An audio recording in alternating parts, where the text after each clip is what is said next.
신약성경 마태복음 제13장 1절로 9절입니다.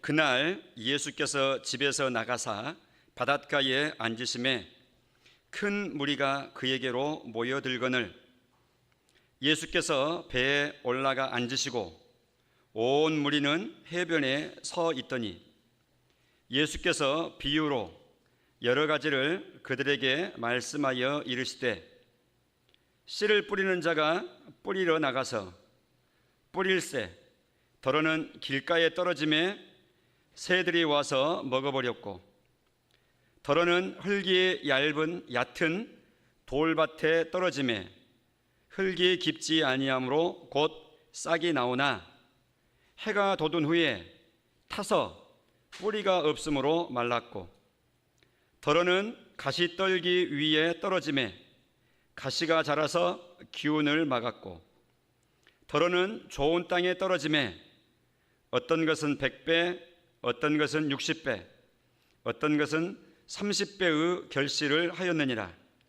귀 있는 자는 들으라 하시니라. 아멘. 폭염이 조금 꺾인 것 같습니까? 아마 여전합니까? 광복절만 지나면 꺾인다. 저는 지지난해 생각해 보면 그렇게 확신이 듭니다. 그쯤 하면은 거의 꺾이더라고요. 고생들 하셨습니다. 잘 버텨오시고 통과하셔서. 자, 이 시간 주의 말씀을 집중해서 한 30분 잘 들으셨으면 좋겠습니다. 마태복음 13장은 7가지 예수님의 비유를 모아놓은 겁니다. 주제는 천국. 그래서 천국은 이렇다, 천국은 이렇다 이렇게 하면서 7가지 비유를 예수님이 하십니다. 이 외에도 물론 복음서 이곳저곳에 수많은 다양한 하나님의 나라 천국에 대해서 비유해 풍성하게 소개하고 계십니다. 왜 그러실까요? 아무 필요가 없으면 예수님이 말씀하실 일이 없죠. 한 번만 말씀하고 두 번만 말씀한 게 아니라 계속해서 말씀하고 반복해서 말씀하고 한다는 것은 받아삽니다. 중요하다, 중요하다 그런 뜻입니다. 반복해서 나오는 것이 중요한 겁니다. 반복은 강조용법입니다. 천국이 그처럼 반복되고 있습니다. 예수님의 이 인생이 33년인데 그 중에 30이 될 때까지는 개인 생활을, 가정 생활을 했다. 그래서 목수로서 아버지 일찍 돌아가시고 이 목수 가업을 이어받아 가지고 가업을 생업을 책임지고 사생애라 이렇게 말하고요. 후반부 3년 이것은 개인 생애를 떨쳐버리고 집을 나오셔 가지고 무리들 가운데 또 전국적으로 행하면서 하나님의 나라를 설명을 하고 복음을 증거하고 이렇게 하셨죠. 그래서 공적인 삶을 사셨다 해서 공생애라 해서 3년을 공생애, 사생애 30년, 공생애 3년 이렇게 구분을 합니다. 공생애 3년이 바로 예수님의 이 지상생애의 아주 본론적인 삶인데요. 이 3년 동안 공생애를 하고 하나님 나라를 전파할 때 예수님의 메시지가 전파하시는 그 주제가 바로 이 하나님의 나라, 천국이에요. 시작할 때부터 제 일성이 천국입니다. 마태복음 4장 17절에 이때부터 예수께서 비로소 전파하여 이르시되 같이 읽습니다. 시작. 회개하라 천국이 가까이 왔느니라 하시더라. 자, 여기에 천국이란 언급을 하죠. 천국. 예수님의 이 공생의 계시, 세례 받으시고 본격 활동을 하실 때 천국을 말씀하시는 거예요. 그러더니 내 천국을 말씀하세요. 3년 동안. 그러고 나서 죽으시고 부활하시고 나서도 또 천국을 말씀하세요. 승천해서 떠나가시기 전에도 천국을 말씀하시다 가시는 거예요. 왜 그렇다고요? 중요하니까. 사도행전 1장 3절에 확실한 많은 증거로 친히 살아계심을 나타내사, 즉 예수님이 이 부활하신 뒤에 부활의 증거를 계속 보여주신 것 말씀하는 겁니다. 살아계심을 나타내사 40일 동안 그들에게 보이시며, 며칠 동안? 40일 동안, 부활 후에 떠나가시기 전까지 40일 동안, 40일 기간 동안 예수님 자신의 부활을 보여주신 거예요. 또 만나신 거예요. 먹이신 거예요. 대화하신 거예요.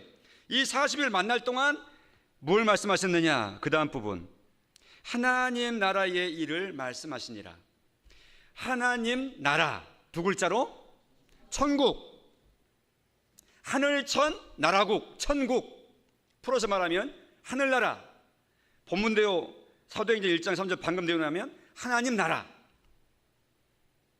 그걸 천국을 하나님 나라라, 또 하늘나라라 이렇게 말씀하고 있는 거예요. 그러니까 예수님의 생애는 천국을 말씀하러 오셔가지고 천국을 말씀하시다가 천국을 말씀하시면서 마감하신 거예요. 그렇다면 예수님의 메시지가 그렇게 강조점이 있다 그러면 우리가 거기에 마음을 두고 메시지를 들여다봐야 되는 거예요. 설교자도 그걸 설교해야 되고, 듣는 우리도 그걸 관심 있게 듣고 하나님이 우리에게 꼭 필요한 내용을 전달하시는구나, 이렇게 받아야 돼요. 예수님께서 그렇게 하셨기 까닭에 예수님의 뒤를 이은 사도들도 하나님의 나라에 대해서, 천국에 대해서, 그리고 신약성경 27권 중에 13권을 기록한 바울 서신을 남긴 사도 바울 같은 경우도 죽기 전까지 하나님의 나라에 대해서 예수님 따라서 그렇게 하는 거예요. 사도행전 28장 30절 31절에 보면 바울의 마지막 행적이 기록되어 있습니다. 바울이 온 이태를 자기 셋집에 머물면서 자기에게 오는 사람을 다 영접하고 그랬어요. 지금 어딘가 하니까 로마입니다. 죄수로 갔습니다. 오늘날로 말하면 대법원에 상고한 거예요. 상소한 거예요. 그래서 로마 황제 가이사에게 최종 결정을 내려주세요 하고 무죄 선고를 받고자 최고 법정에다가 상고한 거죠. 로마 시민권을 가지고 있는 바울이기 때문에 로마로 이송된 겁니다. 그러니까 유죄인지 무죄인지 아직 결정이 안 됐어요. 그러니까 이걸 미결수라 그래요. 판정이 안 내려졌어요. 재판 받으러 간 거예요. 까닭에 그 있는 동안에 이 비교적 자유롭게 이 감시병을 붙여주면서도 자유롭게 생활할 수 있도록, 외부인과 만날 수 있도록 이렇게 로마에서 생활하게 했었죠. 그것이 바로 30절의 그 내용입니다. 바울이 온 이태를 자기 셋집에 머물렀다. 온 이태, 즉 만 2년 꽉 찰 동안 로마에서 지냈다 그 말이죠. 그래서 자기에게 오는 사람을 다 받아들여서 영접했어요. 그래서 뭐 했느냐? 31절, 하나님의 나라를 전파하며 주 예수 그리스도에 관한 모든 것을 담대하게 거침없이 가르치더라의 시간을 보낸 거예요. 뭘 담대하게, 뭘 거침없이, 뭘 가르쳤다고요? 하나님의 나라를, 천국에 대해서. 그러니 우리가 거기에 그 메시지에 마음을 들여야 돼요. 7가지 그 비유 중에 오늘 이 읽었던 본문이 첫 번째 비유, 천국에 대한 비유입니다. 우리는 천국을 생각을 할 때 오해를 많이 합니다. 그래서 하나님께서, 예수님께서 또 사도들이 그처럼 천국을, 하나님 나라를 풍성하게 성경에 남겨놓으신 거예요. 우리에게 오해하지 말라고, 바르게 알라고. 사람들은 기독신앙이 없어도 좋은 곳으로 가겠지, 또 극락이 있겠지, 나름대로 다 그렇게 내세관들이 나름대로 있습니다. 나름대로. 근데 기독신자로 있는 우리들까지라도 천국, 하나님 나라, 하늘나라 그러면 여러 가지 오해가 거의 같이 끼어 있는데, 그 중에 오해 중에 이 가장 진한 오해를 들라 그러면 저는 그걸 들어요. 즉 천국, 하나님 나라 그러면 죽어서 부름받아 가는 천국만 생각하는 경우가 많더라 그 말이죠. 그런데 성경을 통해서 하나님의 나라를 설명해 주신 것을 보니까 전혀 그렇지 않고 이미 천국이 이 땅에 사는 동안에 벌써 시작된 천국으로 말씀하고 있다는 사실이에요. 그걸 잘 눈을 떠서 깨닫고 그의 격에 맞는 삶을 살아야 됩니다. 그래서 많은 사람들이 오해를 하기를, 아유 죽어서 난 천국 가니까 됐어. 그럼 지금은 천국이 아니냐 그렇게 생각해요. 그렇지 않습니다. 천국은 너희 가운데 있느니라 주님이 이미 말씀하셨죠.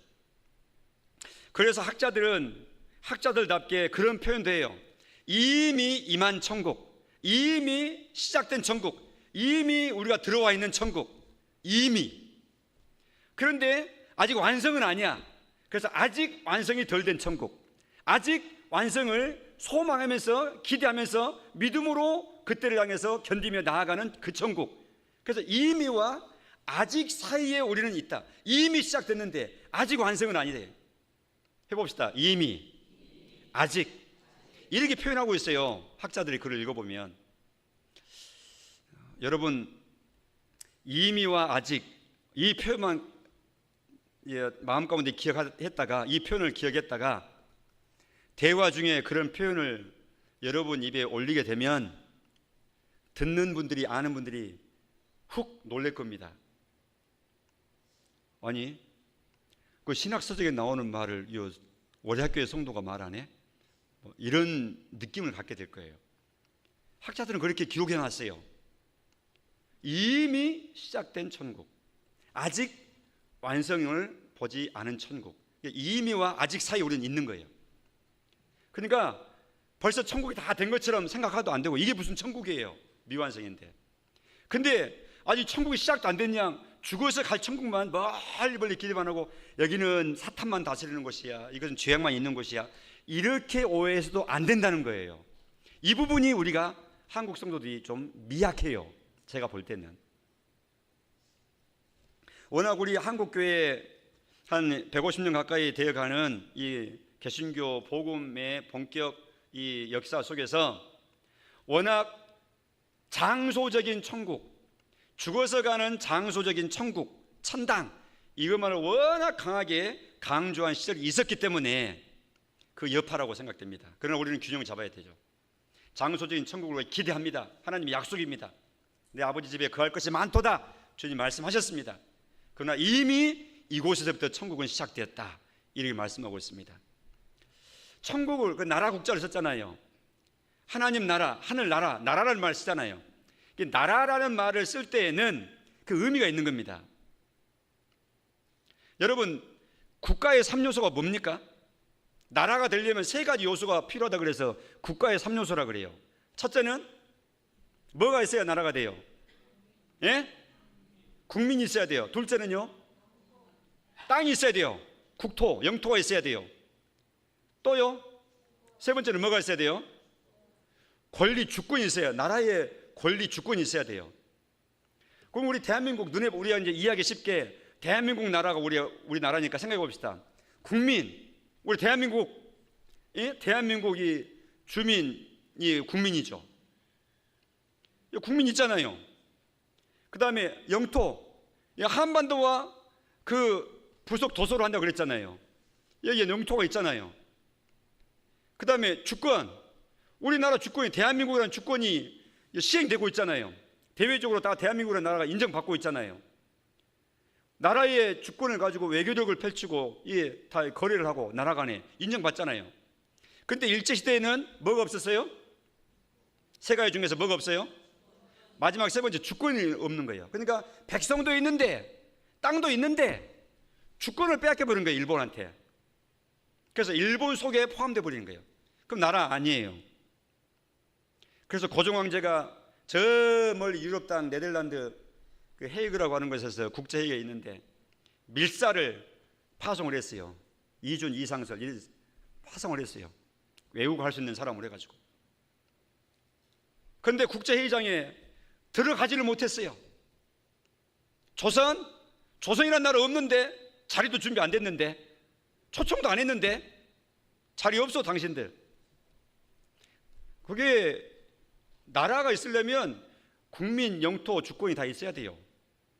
그러면 천국, 하나님 나라, 하늘나라 그랬잖아요. 그러니까 예수님이 쓰실 때 나라라는 말을 쓸 때는 우리가 이 땅에서 나라를 알고 나라 속에 살고 나라를 누리면서 살면서 하나님께서 하늘나라를 설명을 하시는 거예요. 그러면 땅에 있는 나라가 나라가 되려면 세 가지 요소가 갖춰져야 되는 것처럼 하나님의 나라도 이 세 가지 요소가 선명해야 돼요.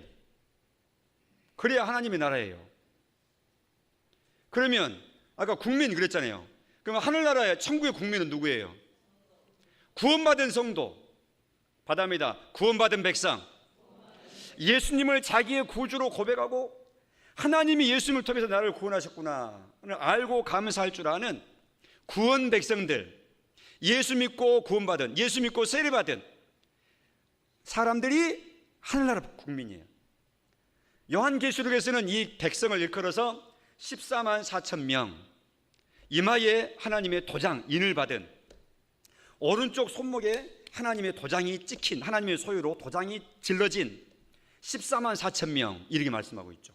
흰옷 입은 무리, 요한계시록적인 하늘나라의 백성들의 표현이에요. 그런 표현을 읽을 때, 들을 때, 아, 내 얘기구나. 해봅시다. 아, 내 얘기구나. 이렇게 감동적으로 들으셔야 돼요. 자, 국민은 그래요. 자, 그럼 영토는 뭐예요? 천국의 땅덩어리는 어디예요? 예? 예? 하나님의, 아니요. 그러니까 영토라고 하는 것은요, 이미 하나님께서 딱 정해 놓으셨어요. 하나님이 정해 놓으시고 다 부르신다고요. 그러니까 하나님이 하나님의 능력으로 준비하실 거니까 그건 우리가 염려할 것 아니야. 근데 현재 우리 이 백성들이, 하나님의 백성들이 전 세계에 흩어져 있잖아요. 200개 되는 이 지상의 나라 중에 복음이 들어가서 하나님의 백성으로 거듭난 사람들이 처처에 각 나라에 다 섞여져 있어요.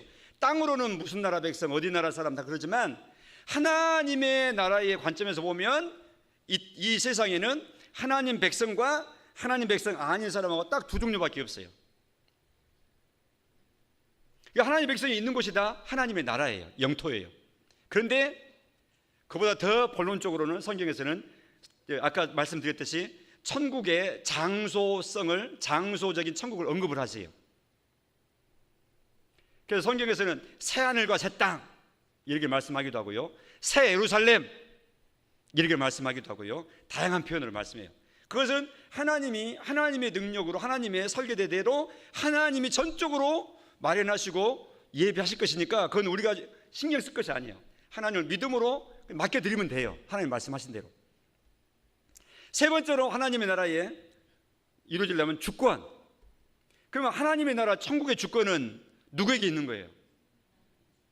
주권이 누구에게 있어요? 하나님께 있는 거예요. 그래서 하나님 나라예요. 천국이라는 표현은, 하늘나라라는 표현은 유대인들의 표현이에요. 유대인들은 하나님이라는 단어를 입에 올리기를 아주 신중히 했어요. 그래서 하나님이란 말을 입에 안 올려요. 성경을 읽다가 여호와 하나님이라는 단어가 나오면 침묵, 멈춰요. 안 읽어요. 그러면 서로 간에 다 약속이 되고 알아요. 아, 저 하나님이라는 단어구나. 이렇게 침묵하고 그냥 그 다음 읽는 거예요. 그 정도로 하나님이란 이 단어를 신중히, 즉 하나님을 두렵고 떨리고 높은 분으로 대할 그런 마음으로 행동도 그렇게 했어요. 알려진 대로는 서기관들은 성경을 필사하고 옮겨 적는 사람들인데 붓을 가지고 펜을 가지고 적다가 하나님이라는 단어가 나오면 이 펜을 놓고 다른 펜을 가지고 적고 다시 놓고 다시 적는 거예요. 다른 글씨를 쓸 때 같이 안 쓰는 거예요. 그 펜을. 그 정도로. 그러다 보니까 하나님 나라를 말해야 되는데 하나님 나라를 말할 수 없어요. 그러니까 하나님의 처소, 하나님은 높이 계신 분이야. 땅에 있는 우리 피조물과는 격이 다른, 그래서 하늘을 하나님의 자리로 이렇게 대치를 하고 하나님 나라 이 말을 대신 하늘나라 이렇게 말하는 거예요. 천국 이렇게 말하는 거예요. 이건 유대인적인 표현이에요. 그래서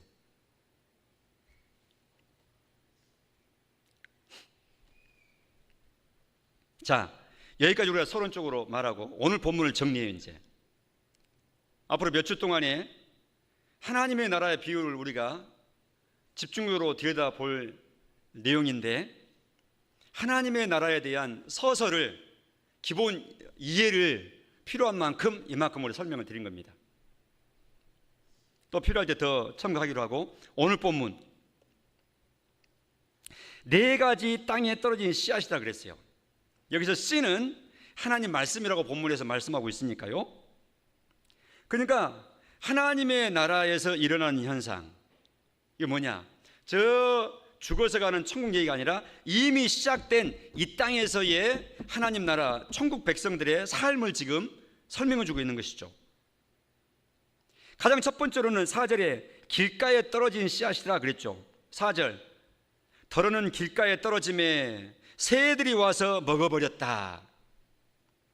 19절에 해석을 합니다. 19절 같이 읽어봅니다. 예수님의 해석판 시작. 아무나 천국 말씀을 듣고 깨닫지 못할 때는 악한 자가 와서 그 마음에 뿌려진 것을 빼앗나니 이는 곧 길가에 뿌려진 자요. 자, 길가에 씨앗이 뿌려졌다 하는 것처럼 길가와 같은 그런 단단한 마음, 씨가 떨어지면 길가에서 싹 날 수가 없잖아요. 길바닥 위에 굴러다니지. 그러니까 날아가는 새가 보고는 배고프니까 집어 먹어버리는 거예요. 마치 그런 것처럼 마음밭이 길가처럼 단단해. 하나님 말씀 씨앗이 들어갈 여유가 없고 그런 자세가 안 돼 있어. 받지도 않고 대적해. 그걸 깨달아지도 않아. 이런 상태입니다. 그럴 때는 방금 읽었던 19절 예수님이 해석하는 그 표현에 의하면 악한 자가 와서 빼앗나니 그랬어요. 여기서 악한 자, 밑줄 긋고 악한 자가 뭐냐? 사탄 두고 하는 말입니다. 사탄이 깨닫지 못하는 그 말씀, 또 환영하지 않는 그 마음 속에 들려지는 그 하나님 말씀을 앗아가 버린다는 거예요.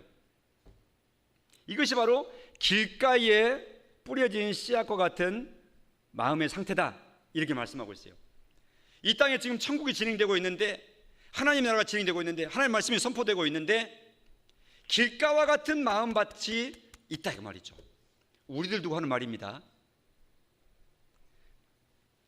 그래서 말씀을 들을 때 환영하지 않는 마음이에요. 그 말씀을 들을 때 속에서 계속 반대말을 하면서, 대치하면서, 무시하면서, 비아냥대면서, 또 회의하면서, 의심하면서 이렇게 하는 마음이에요. 사탄이 빼앗아가 버리는 거예요. 단단하고 완고한 마음입니다. 교만한 마음입니다. 혹이라도 우리가 이런 마음 가운데 들지 않도록 우리는 주의를 해야 될 것이며, 이런 마음도 있구나라고 우리가 지금 알았기 때문에 우리는 기도해야 됩니다. 하나님, 저의 마음이 길바닥처럼 다져져 버린 그런 마음이라 그러면 하나님의 말씀을 잘 받을 수 있도록 제 마음밭을 쟁기처럼 그냥 기경해 주세요. 로타리 쳐주세요. 엎어주세요. 그래서 옥토가 되게 해주세요. 이러한 마음에 소원을 품으셔야 되고 그렇게 기도하셔야 됩니다. 두 번째, 5절에 보니까 그 씨를 뿌렸는데 돌밭에 떨어졌다 그랬어요. 5절, 더러는 흙이 얕은 돌밭에 떨어짐에 흙이 깊지 아니하므로 곧 싹이 나오나, 싹이 나긴 났어요. 6절, 해가 돋은 후에 타서 뿌리가 없으므로 말랐고. 자, 이 뜻이 무엇입니까? 하고 제자들이 물어보니까 예수님이 직접 또 해석을 하셨어요. 20절, 21절 같이 읽습니다. 시작. 돌밭에 뿌려졌다는 것은 말씀을 듣고 즉시 기쁨으로 받되 그 속에 뿌리가 없어 잠시 견디다가 말씀으로 말미암아 환난이나 박해가 일어날 때에는 곧 넘어지는 자요 했습니다. 하나님 말씀을 잘 듣는다 그랬어요. 그런데 뿌리가 깊지 않는다 그랬어요. 돌밭에 얹어져 있는 얇은 이 흙을 기반해서 뿌리가 났으니 오래 못 가죠. 해가 뜨면 말라버리죠. 여기서 해가 떴다 할 때 해는 정상적으로 잘 심겨진 식물들에게 있어서는 꼭 필요한 에너지원이에요. 해가 비쳐야 자라죠. 그런데 돌 위에 얇은 흙에서 난 이 식물에게 있어서 해는 그 죽음이에요. 그래서 예수님이 그렇게 해석한 거예요. 거기에 21절에 환난이나 박해, 하나님 말씀을 듣고 그 말씀 따라서 나아가려고 하는데 어려움이 있어, 고난이 있어, 손해가 있어요, 비아냥이 있고 조롱이 있어요. 나에게서 사람들이 떨어져 나가는 위기감이 느껴져요. 나의 그동안 지켜왔던 많은 관습과 익숙한 내용들이 내 마음 가운데 갈등이 되는 거예요. 이 모든 것들이 환난, 박해, 이 어려움입니다. 말씀으로 말미암아 일어난 이런 저항적인 요소들입니다. 이것들이 일어날 때 그걸 감당하지 못하고 포기하고 넘어져 버린다, 그런 믿음들이 있습니다. 그래서 완주 못하죠. 그래서 우리는 이런 믿음도 시작했다가 중간에 말라버리는 믿음이 있구나, 이런 신앙이 있구나, 하나님 나라에서 이런 현상이 있구나 하는 모습을 우리가 알고, 하나님 이기는 힘을 주옵소서, 핍박을 넘어서는 담대함을 주옵소서, 순교자적인 단단한 각오의 심령도 주옵소서, 그리고 제가 아무리 단단하게 각오한다 손치더라도 저는 이길 힘이 없는데 하나님이 은혜를 입혀주셔서 제가 하나님의 은혜로 피해지고 견뎌지고 넘어설 수 있도록 보존의 은혜를 주옵소서, 이렇게 기도하셔야 됩니다. 세 번째, 7절에 보니까 씨가 떨어졌는데 더러는 가시떨기 위에 떨어짐에 결과 가시가 자라서 기운을 막았고입니다. 역시 결실치 못할 환경이죠. 가시떨기 위에 떨어졌어요. 세력이 워낙 셉니다. 겨우 곡식이 싹을 틔우긴 했지만 자리를 잡을 수가 없어요. 예수님이 해석하십니다. 22절에 가시떨기에 떨어졌다는 것은 말씀을 들으나 세상의 염려와 재물의 유혹에 말씀이 막혀 결실하지 못하는 자요. 누가는 이 부분을 기록을 할 때 누가복음 8장 14절에서 조금 더 자세하게 기록을 합니다. 가시떨기에 떨어졌다는 것은 말씀을 들은 자이나 지내는 중, 자, 말씀을 듣고 그 말씀 따라서 순종하고 지내다 보니까 지내는 중에 이생의 염려 받아합니다. 이생의 염려, 재물 따라합니다. 재물, 그 다음에 향락 따라합니다. 향락, 이 세 가지를 누가복음에서는 기록을 하고 있어요. 이것에 기운이 막혀가지고 곡식이 온전히 결실하지 열매 맺지 못한다 그랬어요. 아예 예수님이 정확히 가시떨기에 해당되는 것이 무엇인지, 신앙의 열매를 맺게 하지 못하는 가시떨기에 해당되는 것이 무엇인지에 대해서 예수님이 정확히 지목을 해주셨죠. 염려라 그랬어요. 염려의 가시떨기예요. 돈 욕심에 대한 가시떨기예요. 쾌락 욕심에 대한 가시떨기라 그랬어요. 그러니까 염려를 많이 하게 되면 신앙 성장이 안 됩니다. 신앙 성장이 안 되는데 어떻게 열매가 맺겠어요? 식물이 충분히 자라야 과일을 맺고 곡식을 맺을 거 아니겠어요? 근데 믿음이 자라지를 못해. 믿음의 결과가, 열매가, 능력이 나타나지 못하는 거죠. 원인이 뭐냐? 염려라고 하는 균이다요. 염려라고 하는 기생충이에요. 그래서 주님이 염려하지 마라 그런 거예요. 염려하면은 우리한테 손해예요. 전혀 재미를 못 봐요. 하나님의 명령입니다. 아무것도 염려하지 말아라. 하나님의 명령입니다. 명령을 순종하라고 하신 겁니다. 하나님께서요, 십계명 첫계명에 내 앞에 다른 신을 네게 두지 말아라, 나 외에 다른 신 섬기면 안 된다, 하나님의 명령입니다. 동일하게 염려하지 말아라, 하나님의 명령입니다. 명령은 명령입니다. 똑같이 살인하지 말아라, 명령입니다. 도둑질하지 말아라, 명령입니다. 간음하지 말아라, 명령입니다. 근데 왜 염려하면서 회개도 안 하세요? 하나님의 명령을 막 무시하면서 날마다 염려 충만. 염려가 그 생활의 열매를 보니까 염려 열매가 풍성해. 여러분, 논에 가서 피가 막 웃자라가지고 열매가 가득 찼어요. 완전 피밭이 돼버렸네. 아따, 열매 많다. 좋아합니까? 농부가 구하는 것은 벼 열매를 구하는 것이지, 피 열매가 몽땅 있는데 뭐가 좋습니까? 그것이 마치 그런 것처럼 하나님이 농부시라고 할 때 나의 신앙생활에, 나의 인생 속에 염려의 열매만, 하나님이 구하지도 않는, 하나님이 추수하려고도 하지 않는 쓸데없는 열매들만 몽땅 맺고 있으면 되겠습니까? 그래서 하나님이 염려하지 말라 그런 거예요. 그 염려가 생겨나죠. 염려 없는 사람 누가 있습니까? 죽은 사람 외에는 다 염려하는 겁니다. 그래서 하나님이 염려하지 말라 이렇게만, 이룰 수 없는 명령만 하신 게 아니라 그 명령에 대해서 이룰 수 있도록 방법까지 알려주셨어요. 정답까지. 아무것도 염려하지 말아라. 너희 염려를 다 주께 맡겨버리라. 이는 그분이 너희를 돌보심이라. 하나님이 돌보실 거니까 염려는 하나님께로 이렇게 맡기라는 거예요. 그리고 아무것도 염려하지 말고 오직 모든 일에 기도와 간구로 나아가라. 이렇게 비유를 말씀해 주신 거예요. 염려의 열매 맺지 않고 믿음의 열매를 맺어서 농부이신 거두신 하나님을 기쁘시게 하기 위해서 그렇게 해야 될 수 있는 방법까지, 처치 방법까지 자세히 설명해 주셨으니까 우리의 신앙의 교과서인 하나님 말씀 따라서 그렇게 하면 되는 거예요. 그러니까 염려가 날 때마다 어떻게 해요? 기도해요. 예배당에 와서만 하려고 그러지 말고 그 자리에서 바로 기도해요. 운전하고 가는데 아이고 그거 어떻게 해야, 그러면 바로 기도해요. 아이고 하나님, 이게 염려가 됩니다. 운전하면서 기도해요. 그 자리에서. 이게 무시 기도의 방식이에요. 장소 불문, 어느 곳에서나 기도해요. 옛날에 오래된 90폰에 애니콜이 있었죠. 그때 저는 생각을 했어요. 애니콜, 하나님과 우리 관계돼요. 애니콜, 언제든지 기도한다. 어느 때든지 기도한다. 콜, 하나님께 전하는 거예요. 애니콜이에요. 뭐든지 기도한다. 어디서든지 기도한다. 무엇이든지 기도한다. 기도하세요. 기도하시라고요. 이 자리까지 못 오셔도 있는 곳에서 하시라고요. 염려가 생길 때 기도하시라고요. 이거 습관화가 돼야 됩니다. 기도가 습관이 돼야 돼요.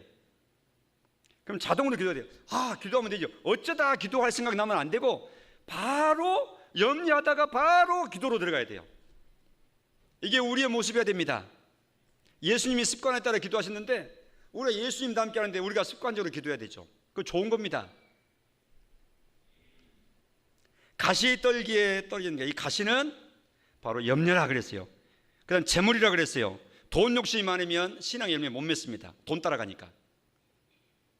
그래서 예수님은 마태복음 6장 산상설교를 하실 때 두 주인을 섬길 수 없는데 돈이냐 하나님이냐, 돈 주인이냐 하나님 주인이냐 결정해라, 이렇게 도전하셨어요. 그러면서 거기에 쓰는 단어는 만몬이라고 그랬습니다. 돈을 일컬어서 물질을 만몬이라고 그랬어요. 만몬, 그 만몬 신입니다. 하나님 신이냐 만몬 신이냐, 둘 중에 하나를 택해라. 우리는 항상 이 선택 가운데 있습니다. 우리가 하나님의 백성인데 때로는 만몬신을 또 살짝살짝 섬기고 따라갑니다. 하나님을 뒤로 합니다.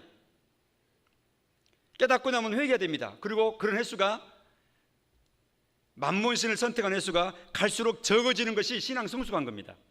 그리고 신앙생활 잘하는 겁니다. 주님을 믿으면서 나아가는 거예요.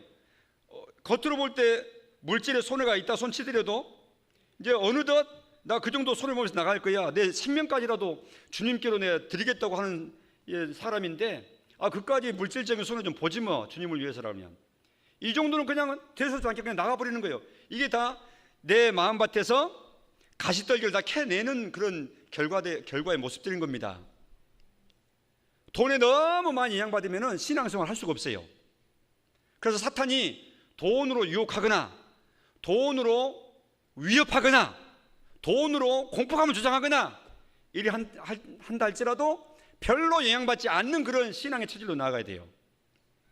열심히 바르게 열심히 땀 흘리고 돈 벌고 하는 것은 하나님 주시는 복입니다.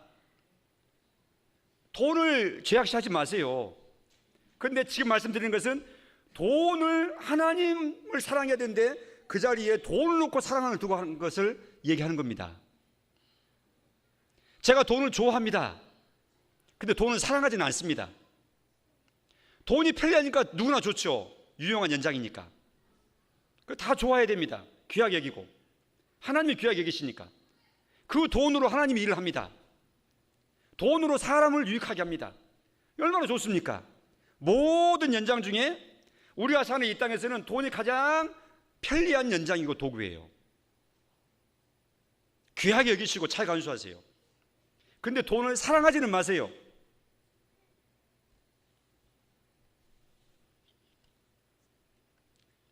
그런가 하면 쾌락의 가시떨기라고 말씀했습니다. 누가복음 8장에 향락이라고 그러죠. 향락. 오늘날에는 이 쾌락이 주인이 되는 세상 됐습니다. 통계학적으로 이미 우리가 말씀을 드렸죠. 국민소득 GDP $10,000가, 개인소득 $10,000가 넘어서면 그때부터는 먹고 사는 문제는 1차적으로 해결되기 때문에 그 다음에 사람의 관심은 그 다음 단계로 넘어간다 그랬어요. 그게 뭐냐?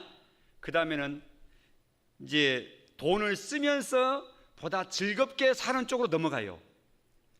그래서 오늘날에는 이 돈을 벌써 그 다음에 어떻게 사느냐, 이게 관심사항이에요. 그래서 재미, 향락, 즐거움, 이것이 기준이 됐어요. 재미있으면 좋은 것이고 선, 재미없으면 악한 것이다, 악이라고 처리해버려요. 그래서 쾌락이 선과 악의 기준이 된 시대가 타락한 시대인 거예요. 지금이 그런 시대입니다.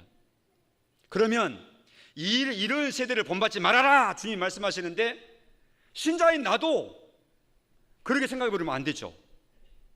이 세상이 생각하는 것과는 다른 하나님이 주시는 기준을 가지고 생각을 해야 돼요. 쾌락을 주인 삼지 마십시오. 그런데 또 오해하지 마세요. 재밌게 사는 거 하나님 싫어하시는 거 전혀 그렇지 않습니다. 그러니까 이게 말할 필요도 없는 부분까지 높아지면 또 제가 더 해야 되니까 시간이 자꾸 가는데요. 우리가 들을 때 자꾸 잘 못 듣는 그런 성향이, 듣는 훈련이 잘 안 돼 있는 부분이 있어요. 이렇게 하면 안 됩니다. 그러면은 저렇게만 해야 된다고 생각을 해요. 전혀 그렇지 않습니다. 하나님은 우리에게 행복을 주시기로 하고 기쁨, 그래서 기뻐하고 희락하고 즐거워하는 것을 하나님께서 기쁘게 받으시는 열매라 그랬어요. 기쁘게 행복하게 살라고 하나님께서 그렇게 하시는 거예요. 그래서 성령의 열매 중에 두 번째가 사랑과 희락과 그랬죠. 희락의 열매, 하나님이 찾으신 것은 기쁨의 열매예요. 뿐만 아니라 그래서 항상 기쁘게 살아라, 항상 기뻐해라, 이렇게 하나님께서 주신 명령이라고요. 무엇이 나를 기쁘지 못하게 합니까? 그걸 잡아내야죠. 그래야 기쁨의 열매 맺어서 하나님 기쁘시게 해드리니까.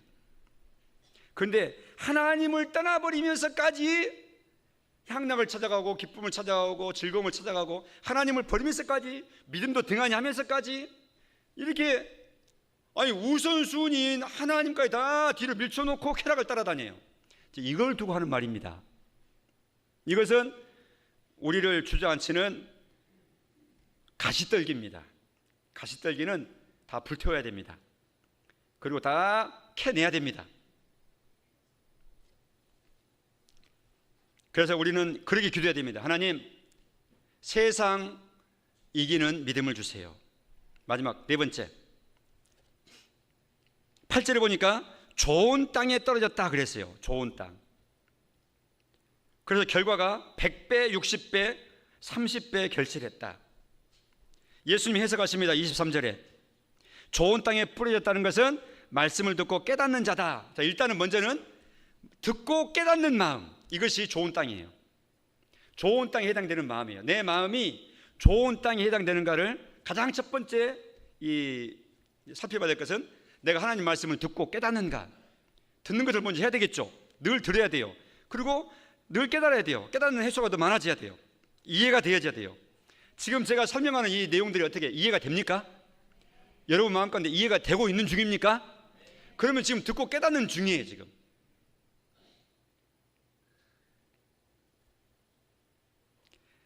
그런데 누가복음에서는 조금 더 자세하게 그 부분을 기록하고 있어요. 8장 15절에 좋은 땅에 있다는 것은 착하고 좋은 마음으로 말씀을 듣고, 자, 그러니까 착한 마음으로 듣는다는 거예요. 좋은 마음으로 듣는다. 이것이 좋은 땅이에요. 긍정의 마음으로 듣는 거죠. 그리고 아멘 하면서 받는 것이죠. 하나님 말씀을 들을 때마다 여러분들이 이런 좋은 땅과 같은 좋은 마음의 상태이시기를 축복합니다. 그리고 듣고서 끝난 것이 아니라 그 다음에 보니까 같이 읽습니다. 시작. 지키어 인내로 결실하는 자니라. 자, 듣고 순종한다 그랬어요. 그리고 순종하되 인내가 첨가된다 그랬어요. 한 번 순종하는 것은 일회성의 순종이 아니라 지속적인 순종을 유지한다는 뜻이죠. 그러게 할 때 신앙이 성장하고 신앙의 많은 열매를 맺어서 하나님께 영광되는 천국의 아름다운 백성의 모습이 드러난다, 이렇게 했어요. 이 땅에 신앙생활 하는 중에 길가와 같은 마음으로, 돌밭과 같은 마음으로, 가시떨기와 같은 마음으로, 좋은 땅과 같은 마음으로 우리는 신앙생활을 하고 있어요. 우리 중에 답을 적으시오 그러면 다 4번으로 다 잘 적습니다. 진실로 그래야 됩니다. 좋은 마음으로 받으십시오. 착한 마음으로 말씀을 들으십시오. 깨닫도록 늘 기도하고 원하십시오. 사모하는 마음을 품으십시오. 그리고 순종하고 지키십시오. 한 번만이 아니라 계속 지키십시오. 인내로 지키십시오. 환난과 핍박이 와도 이기십시오. 가시떨기가 돋아나려고 그러면은 염려의 가시떨기, 재물에 대한 욕심, 쾌락에 대한 욕심 캐내버리십시오. 하나님 말씀을 지켜 순종하려고 하는데 그것들이 방해되면 그걸 쳐버리십시오. 애초기를 돌려버리시는 거예요. 그냥 다 정리해버리신 거예요.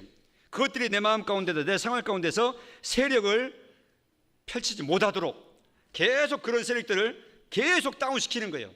죽을 때까지 그 작업을 하는 것이 영적 전투입니다. 승리해서 100배의 결실을 맺는 승리하는 모든 성도들 되시기를 축복합니다.